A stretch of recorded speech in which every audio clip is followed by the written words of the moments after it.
Hi students, very good morning. Today we are the second part of the story, The Lost Spring. आज हम lost spring, खोया हुआ बसंत, बचपन के चुराए जाने की कहानियां, उनका सेकंड पार्ट पढ़ेंगे जिसे लिखा है एनी चंग ने. Dear students, initially I would narrate you a story, brief story in English, and thereafter I would go to Hindi. Annie Chugg is one of the most eminent literary personality of India. She is born in Hyderabad in India, and her primary education she got from Hyderabad, and thereafter she went to United States. She has to a very aristocratic family. Her both parents, mother and father, they both were famous Urdu poet. Any चंग का जन्म 1944 में हुआ. ये हैदराबाद की रहने वाली हैं. इनके दोनों मम्मी पापा उर्दू के अच्छे शायर रहे हैं और एनी चंग को साहित्य बचपन से ही मिला है. इन्होंने प्रारंभिक शिक्षा अपनी हैदराबाद में की और उसके बाद ये यूनाइटेड स्टेट्स में पढ़े. Today we have a story, I want to drive a car. This the story is about a child named Mukesh. Mukesh belongs to Firozabad. Here is Firozabad. Firozabad is a district in Uttar Pradesh and it's world famous for glass bangles. All the bangles are made in Firozabad, but it's really very pathetic that the people who make this particular city world famous, they in fact are living a very gloom life. That is what we are showing today. Mukesh has a different will. He did not want to be a bangle maker. He wants to drive a car. That is what he disclosed to the narrator. But his dream looks like a mirage because the families and the surrounding view from where he belongs, all the families are dependent on glass bangle, and they have to live their very pathetic life. They have to work many hours in the dingy cells in very high temperature of the furnaces. Mukesh's family is also one of them.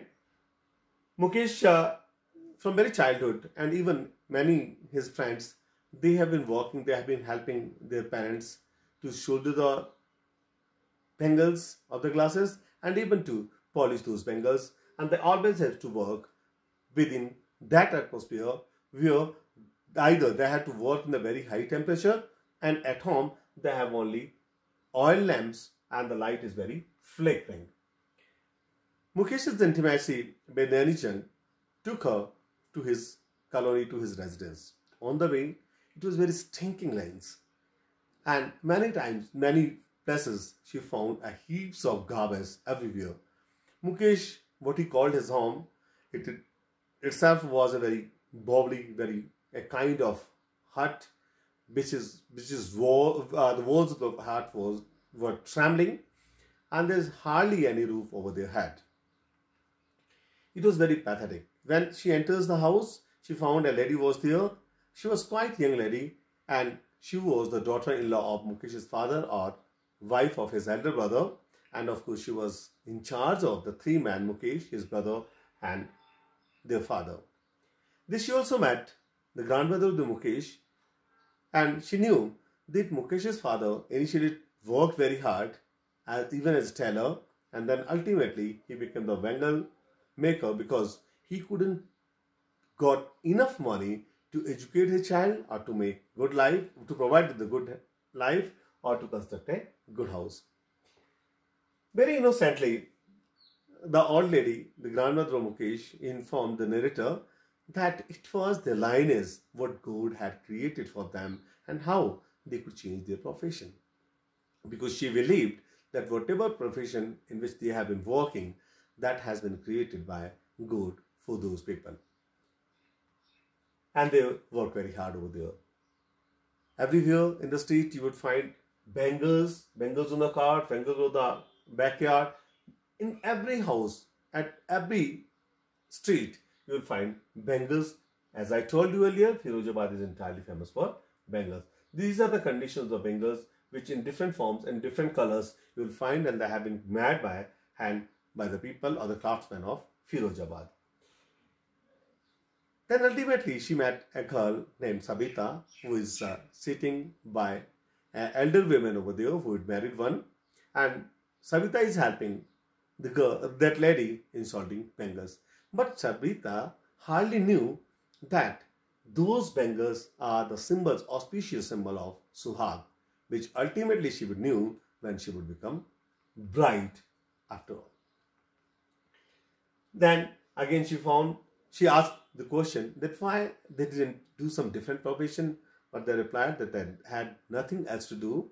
She asked them why didn't they make their own union, own association, but to that they replied that Sahukar, policemen, bureaucrats, they all have conspired against them and they did not allow them to make their association, and that ultimately she again asked him whether he wanted to fly aeroplane, and Mukesh replied, since he hardly had seen any aeroplane over there, he replied no.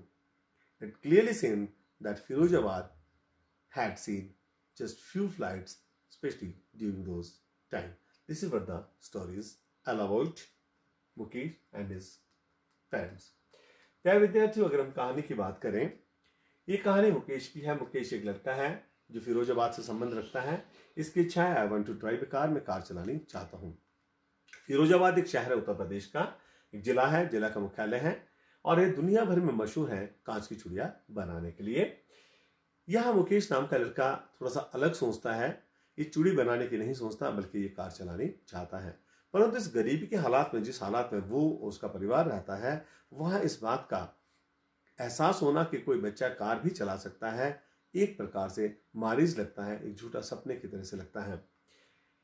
Mukesh की आंखों ने हमेशा, और मुकेश की उम्र के जो बहुत सारे बच्चे हैं उन लोगों ने हमेशा कांच की चूड़ियों को बनते देखा, उन्हें सोल्डरिंग होते देखा है, और यहाँ तक बहुत बुजुर्गों को उन तेज रोशनी के सामने अपनी आंखों की रोशनी खोते हुए देखा है।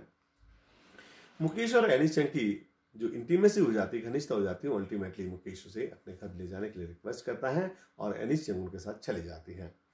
उन गलियों से होकर के जब वो गुजरती है तो वहां मधुदार गलियां हैं, कोई बेसिक कम्युनिटीज की सुविधा उनके पास नहीं है।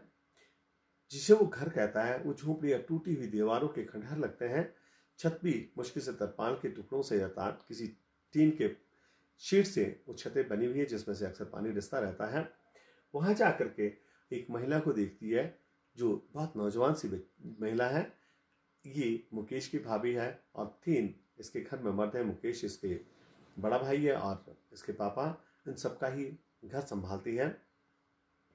मुकेश के जो फादर है उन्होंने बहुत कड़ी मेहनत की थी, शुरू में दर्जी का भी काम किया, परंतु वो बहुत पर्याप्त पैसा नहीं कमा पाए कि अपने बच्चों को अच्छा पढ़ा पाते, और अल्टीमेटली उन्होंने बेंगल मेकर के नाते इस प्रोफेशन को किया। मुकेश की दादी उसके साथ ही है। जब वो मुकेश से कहते हैं कि तुम अलग प्रोफेशन क्यों नहीं करते, तो मुकेश की दादी कहते हैं कि ये भगवान के द्वारा बनाई हुई वंशावली है कि हम जिस जाति में चूड़ी बनाने वाले के वंश में पैदा हुए हैं, प्रभु ने वंशावली बनाई है, तो हम अपने इस व्यवसाय को, इस धंधे को कैसे बदल सकते हैं। इतना अनभिज्ञता से कहती है जिस उसे मालूम ही ना हो। उनके घर में रिवाज है, उस बहू ने भी अपने सर पे घूंघट ओढ़ रखा है कि जब भी घर में कोई बड़े बुजुर्ग लोग आते हैं तो अक्सर बड़े मर्दों के सामने घूंघट डाल दिया करती है। अगर हम फिरोजाबाद की बात करें तो वहाँ पे कठिन परिश्रम करने के बाद भी लोगों को मुश्किल से 2 वक्त का गुजारा हो पाता है, और चारों ओर उनके पास एक ही धंधा बचता है, चूड़े बनाने का। अब वहाँ पे हर गली में, हर चौराहे पे आपको चूड़े बनाने वाले मिल जाएंगे। हर गली में, यहाँ तक काट यार्ड में, दुकानों में चूड़ियों के ढेर लगे होते हैं जो डिफरेंट कलर्स की होती है, डिफरेंट फॉर्म्स में होती है। लकड़ी के फट्टों तक भी आपको चूड़ियाँ वहाँ पे मिल जाएंगी। ये पूरे का पूरा शहर चूड़ियों से भरा रहता है। उसके साथ वहाँ पे इसकी मुलाकात एक सविता नाम की लड़की से होती है जो गांव की बड़ी महिला के साथ उनकी चूड़ियाँ जोड़ने में काम कर रही है, और वहीं जाकर के मुकेश और एनी चंग भी मिलते हैं। एनी चंग उस लड़की को देख करके आश्चर्यचकित रहती है कि क्या इस सविता नाम की लड़की को एहसास है कि कब ये चूड़ियाँ भारत के हिंदू समाज में सुहाग की निशानी है, और अनायास जब ये लड़की बड़ी होगी, ये भी दुल्हन बनेगी, तो अनायास से चूड़ी दे दी जाएगी। अगर मुकेश की दादी की बात करें तो उसने इतने दयनीय हालात को देखा, यहाँ तक कि अपने पति को तेज रोशनी में और उस कांच के पाउडर में अपनी आंखों की रोशनी को खोते हुए देखा है। इसके बाद जब भी हम उसके हालात को देखते हैं कि उसके हस्बैंड को फंग बियर, वो कहता है कि उसने चूड़ी बनाने के सिवा और कोई व्यवसाय आता ही नहीं है। उन्होंने सिर्फ चूड़ी बनाई और यही धंधा, यही व्यवसाय वो अपने बच्चों को सिखाते हैं। तो उनके बच्चे पीढ़ी दर पीढ़ी वहां पे चूड़ी बनाने का ही काम करते हैं, जबकि उनकी रहने के हालात बहुत दयनीय हैं। जहां जब उनसे पूछती है कि तुम एक संगठन क्यों नहीं बना लेते, एक सोसाइटी क्यों नहीं बना लेते, अनिश सिंह ने उनसे पूछा, तो वो कहते हैं कि हम लोग अगर संगठन बनाते भी हैं तो ये लोग पुलिस, साहूकार और अन्य लोग जो है हमारा पीछा करते हैं, हमारे पीछे पड़ जाते हैं। हमें ऐसा लगता है जैसे मान लो ऑर्गेनाइजेशन बनाना एक बहुत प्रकार का षड्यंत्र है। तो ये इस षड्यंत्र के सामने साहूकार, पॉलिटिशियंस, इवन की पुलिस पर्सन्स एंड ब्यूरोक्रेट्स, उस सारे के सारे एक प्रकार का कॉन्स्पिरेसी करते हैं हमारे अगेंस्ट, और हमें वहां पे संगठन तक नहीं बनाने देते। यानी कि उन्हें निरंतर दयनीय उस गरीबी के हालात में समाज के द्वारा छोड़ा जाता है। किसी भी प्रकार का सहयोग किसी प्रशासनिक अधिकारी से उन्हें नहीं मिल पाता है, और जब तक वो विरोध करने के हालात में आते हैं तब तक उनकी आदत बन जाती है किसी विरोध को सहन करने की, और वो पीढ़ियों से, कई उपायों से, कई वंशों से संभवतः इस आलोचना को और इस प्रकार के व्यवहार को, इस शोषण को सहन करते आए हैं और न जाने कब तक सहन करते रहेंगे। अंततः अनीस उनसे पूछती है कि तुम सिर्फ कार चलाना चाहते हो या हवाई जहाज उड़ाना भी चाहते हो। तो क्योंकि मुकेश ने शायद बहुत कम हवाई जहाज को उड़ते हुए देखा, तो सीधा कहता कि नहीं, इससे प्रतीत होता है कि फिरोजाबाद में उस समय में बहुत ज़्यादा हवाई जहाज नहीं चला करते थे। ये कहानी है फिरोजाबाद की। यहाँ पे आपको क्वेश्चन आंसर इसका मिल जाते हैं, ये कुछ टेक्स्ट बुक्स इसके साथ ही है, and here are certain other questions what you can go through into the entire slide. It's entire text which has been solved for you people, and the solutions are also there. आपको solutions भी इसके साथ साथ मिल जाएंगे। That's all for today. Goodbye.